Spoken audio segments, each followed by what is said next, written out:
ખેડૂત મિત્રો, આ મારી વાડીમાં રોપેલા રીંગણનો હું તમને વિડીયો બતાવી રહ્યો છું.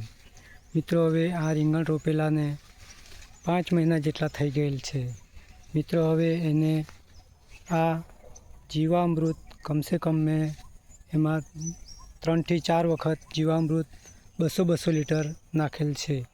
મિત્રો, તમે હવે આ જોઈ શકો છો રીંગણ, ખરેખર એની બાજ અને એના ફૂલ તમે ખરેખર જોઈ શકો છો અને આ રીંગણ પણ તમે જોઈ શકો છો. મિત્રો, હવે એના રીંગણનો કલર તમે જોઈ શકો છો, એકદમ સારો અને સુંદર તંદુરસ્ત એકદમ કલર તમને જોઈને ગમે એવો કલર છે.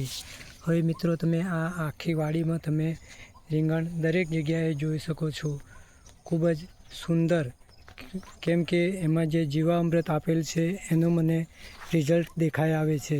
મિત્રો, હવે આ ઓગસ્ટ મહિનામાં રોપેલા રીંગણને તમે આ રીતના સરસ એવી બાજ આવેલી જોઈ શકો છો. મિત્રો, એનું એક જ કારણ છે કે આપણે જે પ્રાકૃતિક ખેતી કરેલી છે એ ખેતીમાં આપણે ભરપૂર માત્રામાં એને જીવામૃત આપેલું છે. મિત્રો, આ જીવામૃતનું રિઝલ્ટ જોઈને જ ખબર પડે છે કે આવા રીંગણો ખરેખર તમને હું બતાવી રહ્યો છું. આ રીંગણ તમે જોઈ શકો છો, એકદમ મજબૂત અને નરમ રીંગણ છે.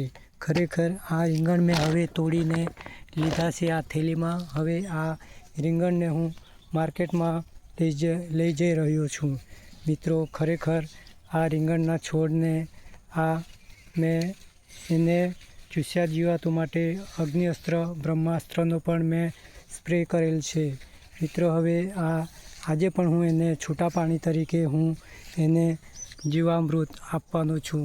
મિત્રો, તમે જોઈ શકો છો આના ઉપર આવેલા બાજને, ખરેખર આ બાજ જોઈને જ ખુશ થવાય એવો બાજ આવેલો છે. મિત્રો, તમે જોઈ શકો છો, આ તમને હું રીંગણ બતાવી રહ્યો છું. ખરેખર આ પ્રાકૃતિક ખેતીમાં આપણે રાસાયણિક ખાતર કરતાં પણ આપણે વધુ નફો અને પાક મેળવી શકીએ છીએ.